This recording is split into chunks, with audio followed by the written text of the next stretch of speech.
The Fate series is one of, if not the most, complexly vast multiverses I've encountered in anime. From the alternate realities to the very deep lore of the universe. The goal of this video is to lay out a polished timeline of events that your average anime enjoyer can understand without reading 300 Reddit posts and half the Fate wiki page. Fate holds a dark and unique story behind the great wall of spin-offs, so allow me to show you the good and some of the more questionable side of Fate. But first things first, we need to talk about the elephant in the room.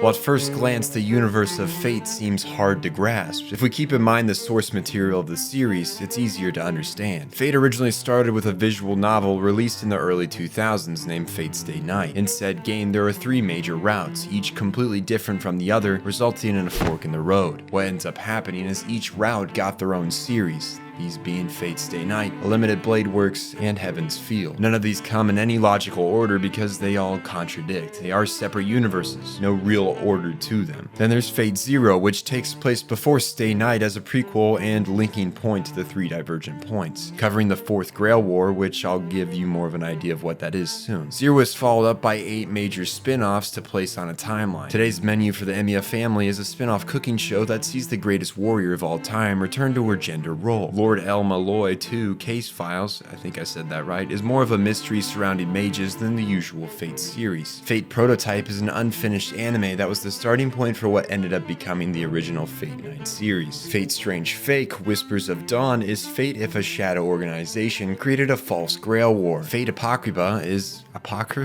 Fate if Zero and Stay Night never happened and the 4th Grail War was pushed into the distant future. Fate Extra Last Encore is a strange alternate timeline where souls of masters are picked out of reality and chosen to fight in a grand Grail War. Fate Collide Linear Prisma Ilia is a magical shoujo that toes the line of being morally questionable to watch. While I may have been very young at the time I watched it, I weep for the purity I lost as my eager eyes consumed 4 full seasons. That is time I will never get back. And we can leave it at that. And finally, Carnival Phantasm is the main Fate Studio Type Moon's crossover universe where all the Fate characters don't have to die a rather horrible death. And with that, we've covered all the major anime spin-offs, and we can focus on what most of you probably want to understand better. The Fate Zero and Stay Night timeline, aka the only one I found to be narratively amazing. We'll start in the Age of Gods, go through Zero, then divert into the 3 alternate timelines and make sense of how we got into each one and what the ending would mean for the future of the universe. If you weren't a fan of Fate before, you will be by the end, and as a treat I'll give you my personal order to watch the Fate universe at the end of this video. I shifted through all the mindless spin-off slop to find the golden ones worth watching, so leave it to the Sensei to make sense of Fate. The lore of Fate starts at the genesis of Earth. From this point up to 12,000 BC, the gods were the prominent beings of the world, existing in physical forms. Norse, Roman, Greek, Shinto, all of these gods coexisted and directly influenced living creatures on Earth. That is until the invasion of Safar, an anti-cell, basically meaning she's an extraterrestrial whose sole goal was to wipe out intelligent life. Many gods perished against Safar, but she was eventually defeated with the holy sword Excalibur. However, her destruction had destroyed more than 80% of life on Earth, and so the gods' power slowly became dimmer. In response, the gods of Mesopotamia created Gilgamesh, a half-human, half-god hero, who they hoped would bridge the world of gods and humans, once more breathing strength into their existence. But Gilgamesh rebelled against the gods, pushing for complete separation of the 2 worlds. In 2600 BC, the decline of the Age of Gods accelerated, and the gods lost physical form, becoming divine spirits, unable to directly interfere with the creatures living on Earth. The Norse gods would fall to Ragnarok in 1000 BC, and the great mage Solomon would die in 900 BC, all which had a great effect on the belief of the mystery that gave these phenomena such as gods and magic power. The end of the Age of Gods was a slow decline till 700 BC. When an unknown trigger would act as the true end and a new beginning of the Age of Man. It is said that the Earth abides to the principles of the most prosperous species, so man's Earth abided by the laws of physics. The laws of mystery from the Age of Gods mostly disappeared. The spirits of the gods, along with all other phantasmal species, moved to the reverse side of the world, an alternate plane of existence where the spirits maintain their mystery abilities. Even in light of this new age, there are some who wish to return to the world that was ruled by mystery. The desire for magic to return influenced the creation of the Holy Grail Wars. The original goal of beginning this war was to conduct a ritual that would allow a group of mages to recover a lost magic known as the Third Magic. This magic was a means of reaching a place known as the Root, or Akasha, the origin point of everything, including all human souls and ideas. With the help of two other mage families, the Einsburn family would re-seize this magic and access the Root, which they believe will give them the capabilities of becoming a god. The other two families, Tosaka and Mato, help set up the mechanics for the ritual,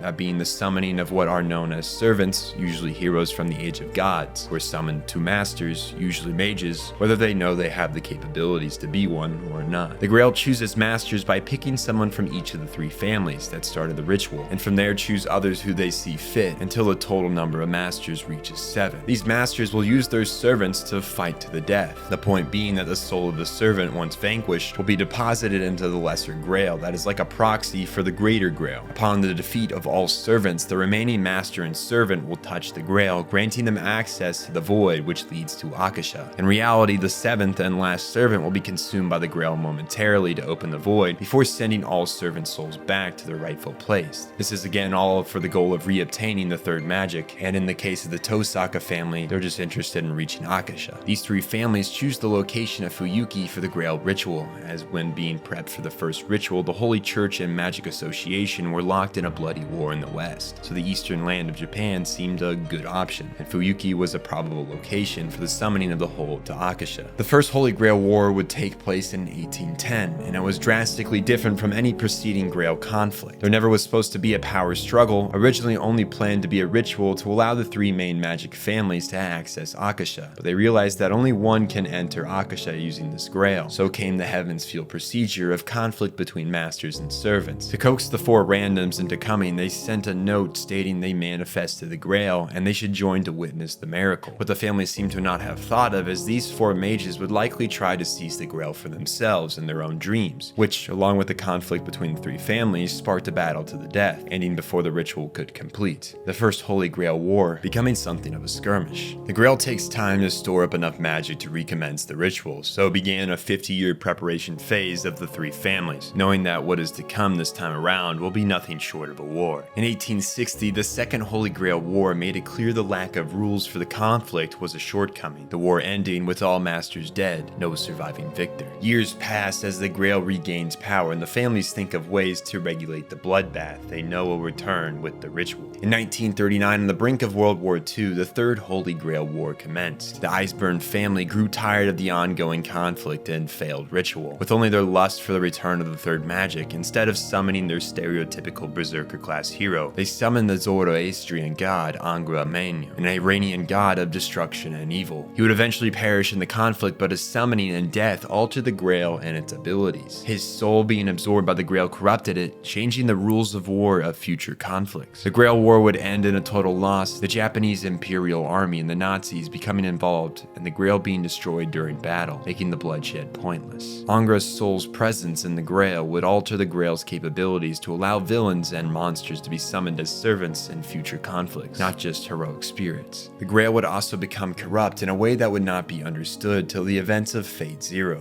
which is where we find ourselves now. The first Holy Grail War that is directly viewable, and one shoot in bloodshed and betrayal. Due to the last 3 Grail Wars ending with no victory, and one reoccurring problem being that the Lesser Grail gets destroyed before the end of the conflict, the Einsburn family creates a homunculus to act as its proxy, that being Iris. The Einsburns also hire the well-known Magnus killer, Kiritsugu, who is the husband of Iris. Kiritsugu decides to act in the shadows during the Grail War to take out the other masters, while his wife acts as a proxy master of his servant Saber. The Tosaka family chooses Tokiomi to be their master of archer in the war. The priest, Kirei Kotomi, works as his ally during the conflict as the master of the assassin class. The Mato family chooses Karia as their master of berserker in the war, forcing him to fill the role in exchange for letting his son Shinji free from the family's harsh living. The other 3 chosen are Ryunosuke, a serial killer who summons Caster, their goal more inclined in killing with no motivation to seize the Grail. Waver, who summons Ryder as his servant, and plays a major role in furthering the conflict in a positive direction. A member of the Magic Association is also chosen by the Grail to summon Lancer, his name being Kenneth. Throughout the early stages of the war, Iris and Saber work in a two-man cell, fighting off the other servants and masters while Kiritsugu creeps in the shadows to kill the masters. He seems cold and heartless on the outside, which for the most part is true. He's an anti-hero, but he does care for the ones he loves, even if it means having to cast them out of his life. His childhood trauma, rooted in his every decision, witnessing a genocidal cleansing by the church on the village island he grew up on with his father. His father's morally questionable research led to Kiritsugu having conflict with magic and alchemy, resulting in him shooting his father to stop his research. He was taken under the wing of a for-hire enforcer, leading him to become the Magus Killer, hunting heretical mages like his father. He soon became aware that the horrors he saw in the village as a kid is commonplace, and so is war. His only goal is to win and wish on the Grail for peace by any means necessary. Kirei, however, is unaware of Kiritsugu's ambition and believes him to act without purpose or goals, like himself. It's not off to say that Kirei is a sociopath with no aspirations and nothing in life to hold dear, and he's found meaning in the pursuit of hunting Kiritsugu. He abandons his help of Tokiomi in the war, killing him and becoming the master of the archer-class servant Gilgamesh. He actively works to understand Kiritsugu, going so far as to kidnap his wife Iris, but when realizing from her that he and Kiritsugu are nothing alike, he strangles her to death, deciding to kill the man and wish for an end of humanity at the final battle for the Grail. The other masters work to fulfill their own goals, but none are as interesting as these two, the main focus and tale of the story. Castor and Ryunosuke perish early in the war. Tokiomi was betrayed and killed, Mato slowly losing his mind from trying to sustain his servant Berserker, eventually dying against the battle with Saber. His actions before his death are disturbing, having killed the woman he loves, Tokiomi's wife, after she refused his advances on her. He dreams of escaping the Mato residence with Sakura and Shinji, hoping to get the two to safety along with the dead woman he loves, murdered at his hand. He may have tried to be a hero, but when the fates rejected him, his decisions led to bloodshed and fear. Waver gives up his role as master and commands Ryder to fulfill his own desires, abandoning the game, the happiest ending you'll see throughout this series. Kenneth is assassinated by Kiritsugu's assistant Maya, leaving the only remaining masters Kirei and Kiritsugu. She and Kiritsugu also commit adultery, my assumption being that Kiritsugu was self-destructing, preparing himself to betray his wife later on when he must sacrifice her to obtain the Grail, given that she's the homunculus of it. Ryder is defeated by Gilgamesh and the two remaining masters and their servants square off. Kirei loses against Kiritsugu, ending the Holy Grail War, and for the first time in its existence, a victor is crowned. The corpse of his wife transforms into the Lesser Grail, Kiritsugu transported into its essence, even though two servants, Saber and Gilgamesh, still remain. As it turns out, the Grail transforms into a wish granter after 5 or 6 servants are consumed. If all 7 were to be absorbed, the Greater Grail would activate, resulting in the destruction of the world due to the corruption it suffered after the Third War with the absorption of Angra. Kiritsugu realizes this when confronted by a spirit that claims to be his wife, which is somewhat true and somewhat not. She's merged with the entity and is no longer her individual self. The Grail shows him his true wish and the spin it will put on it. While he may say he wants peace, his deepest desire is to live peacefully with his wife and daughter, but the cost is the complete annihilation of humans besides the 3 of them. Kiritsugu cannot give up his duty to bring peace to the world for the sake of bringing his wife back, and is forced to murder the apparitions of his daughter and wife, stealing his resolve. The Grail curses him as he strangles her, leaving him with only more pain and trauma than what he entered with. Coming back to, he orders Saber to destroy the Grail, much to her dismay, having wanted to use it to save her people, unaware of the Grail's corruption. She is forced into action with Kiritsugu's final command spells. Gilgamesh is caught in the liquid pouring from the Grail, as is the corpse of Kirei. Upon the Grail's destruction, Angra hastily chooses Kirei as the Grail War's winner by default, his body being flooded by the Grail's liquid, returning him to life. Gilgamesh's body touches the liquid and is granted a physical form, no longer bound by the master-servant bond. It grants Kirei's desired wish of destruction along with his revival, leveling all of Fuyuki in a fiery destruction. He and Gilgamesh decide to wait till the next Grail War, where they plan to win and bring destruction to humanity. Saber is returned to the battlefield she was initially pulled from, defeated mentally, having not accomplished her goal of saving her people. Her story will eventually continue though. Kiritsugu pulls an amnesic orphan from the rubble of the fires that he would later adopt and teach the basic principles of magecraft, naming him Shiroi Emiya. He would attempt to retrieve retrieve his daughter Ilya from the ice burns until eventually dying from the curse that the Grail/Anga had put upon him after refusing to wish on it. It's assumed that the Grail War will continue some 50-60 years down the line, as has been common. But given that the Greater Grail did not disperse the souls of the fallen servants as it normally would, it instead uses that magic energy to push up the next conflict to only 10 years down the road, catching all three families off guard and launching the 5th Holy Grail War, one that has 3 possible conclusions. The 3 possible routes of the 5th Holy Grail War all begin the same. The child adopted by Kiritsugu Shido finds himself mixed into the war with no understanding of its principles, chosen to be the master for Saber despite lacking a strong pool of magic, making his servant's movements restricted. Rin guides him into this war, introducing him to Kirei, who explains the basic workings of the conflict. The masters remain the same in all 3 timelines. Rin, the daughter of the deceased Tokiomi, acts as Archer's master. Unbeknownst to her, the man she trusts is the same one who killed her father. Idia acts as the Iceburn's appointed master, summoning Berserker. Shinji, the Mato family's master, summoning Rider. Kuzuki is one of the random masters chosen, stumbling upon Caster and entering the war. And Kirei takes Lancer as a servant after killing his unknown original master. Gilgamesh works with him in the shadows to pull the strings on the 5th war. The 7th master never shows himself in this timeline and remains shrewd in mystery until the Heavens Field timeline. Shido's entire goal centers around protecting Saber and playing the war safe. He isn't all that interested in winning, which frustrates Saber. A confrontation with Shinji and Rider leads him to abandon his sheltering after deciding that more will die if he sits this out. Shinji wanting to sacrifice the students in their school to strengthen Rider. Saber and Shido defeat him here. Ilya, as we know, is a homunculus and the prime goal of Kirei, who desires to resummon the Grail and wish for more destruction, unsatisfied by the fires 10 years prior. Shido confronts the man after he kidnaps and uses her to summon the Grail. Him and Saber kill him, Gilgamesh and Lancer. The fate line ending somewhat smoothly, Shido and Saber deciding to turn down the corrupt Grail's wish granting and ending the conflict, and hopefully future wars. There's no way of knowing if they've actually prevented the Grail Wars from continuing, and we're left wondering what the future could hold.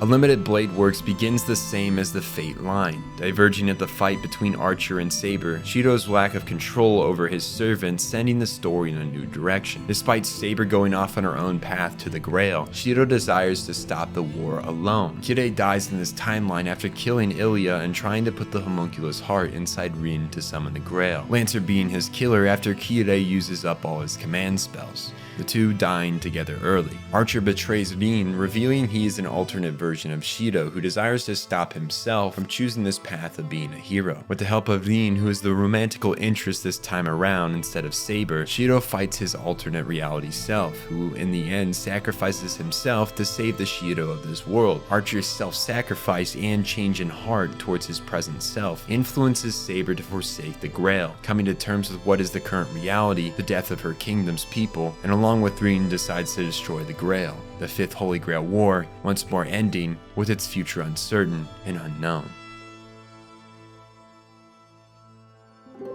The character with the prominent role of this timeline is Sakura Mato, who we know to truly be Tokiomi's other daughter and Nin's sister. Shido's simple act of walking her home transforms the story once more. Because of the altered timeline, Sakura learns that she is the true master of Rider and seizes back control from her pseudo-brother Shinji. Zoken, her pseudo-grandfather and leader of the Mato family, who is revealed to be the 7th master in the Grail War, his servant being the assassin, places a shard of the corrupted Lesser Grail into her body, infecting her with the Iranian god of evil, Angra. Her personality begins to shift as Angra seizes more control over her body. Saber and Berserker are corrupted by this same force, becoming servants to Sakura. Shido, despite the corruption, refuses to kill the girl. Archer, mortally wounded himself, gives Shido his arm to prevent his death, hoping it will be of use to him in solving the conflict. Kirei becomes involved in the conflict, trying to attain control over corrupted Sakura from Zoken. He also hopes to obtain Ilya, who Zoken kidnapped, and summon the Grail, as has always been his goal. For the time being, he and Shido team up to defeat Zoken and free Ilya, which they are successful in doing. However, when confronted by Sakura, given her new connection to the corruption within the Grail, she stops Kide's black heart that was given to him at the end of the Fourth War, leaving him with only a few hours to live. He and Shiro pull back, but they both enter battle against each other as their goals no longer line up and once more conflict. Kide eventually died from his failing heart in the battle between the two. Shiro feels that he and Kide are very similar people, both hollow, seeking for a meaning to their lives. The only difference is what they filled that hole with. One choosing to protect a young girl, the other wishing to bring out Angra and watch the destruction of the world. Shiro confronts Sakura and uses the power Archer passed to him to cut her connection with Angra. Iria sacrifices herself to end the Grail system of Heaven's Feel, using her status as a homunculus to bring it all crashing down. Shiro dies due to injuries, but is brought back by her using the lost third magic of the Iceburn lineage, having found the spell when merging with the Grail to destroy it. His soul is materialized and later transferred to a puppet body by Rin to bring him back to life. The Heaven's Feel Grail Wars come to a certain conclusion, ending in a battlefield full of sacrifice and loss. Sakura was saved and restored to herself. The question will always linger, was the loss to do so too great?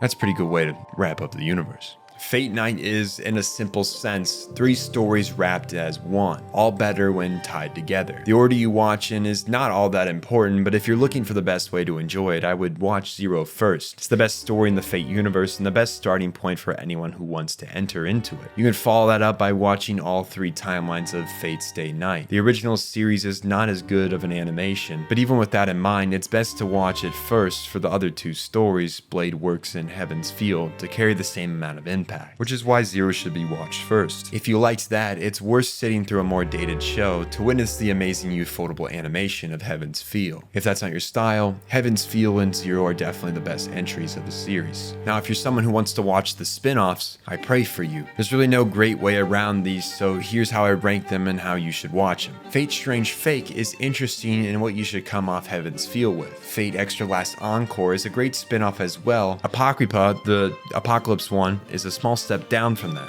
If you want to watch a wizard drama and for some odd reason we're a super fan for this kid in Zero, Case Files is a worthwhile watch. Carnival Phantasm isn't worth it unless you're a hardcore fan of Type Moon. Prototype is like watching someone play a beta version of Fate and isn't really that worthwhile. It kind of strikes me as like an EP. And today's menu makes you feel less hollow after watching a large portion of the cast die in both Zero and Heaven's Feel.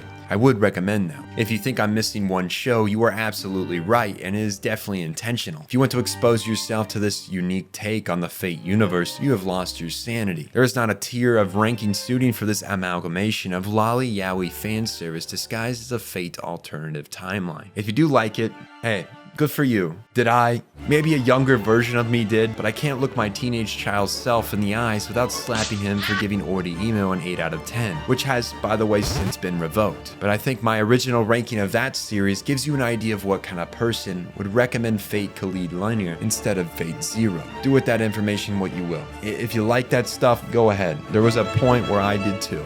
While Fate isn't a thematically hard to understand show, the principles and ideals rather easy to digest. The difficulty in understanding and explaining this series is in its spiderweb of a universe and timeline, and that's what I set out to make sense of here. A different approach to the more psychological and philosophical animes I've approached so far, but nonetheless Fate deserves to be covered for its deep complex lore and lengthy and confusing timeline. Hopefully you now understand the Fate Nasuverse better. Maybe you don't. Not sure you can blame me at that point. I thought I condensed it pretty well here. It's basically just a giant spiderweb of spin-offs, which isn't unheard of. If you've watched Fate already, you probably walked away with a bit more knowledge on the universe. If you've never watched it, stop hanging around here and go do that. Fate's an anime staple, you're missing out on it. Well, I'll see you next time. Subscribe to keep up with this stuff and tell me what you want to see covered next. Patreon members, you know you guys have a louder voice. Be sure to tell me what you want over there. Check the Twin Souls store for my merch, and I'm out of here. Saber is my one and only, and Rin is my op. You're lying if you disagree. Jana.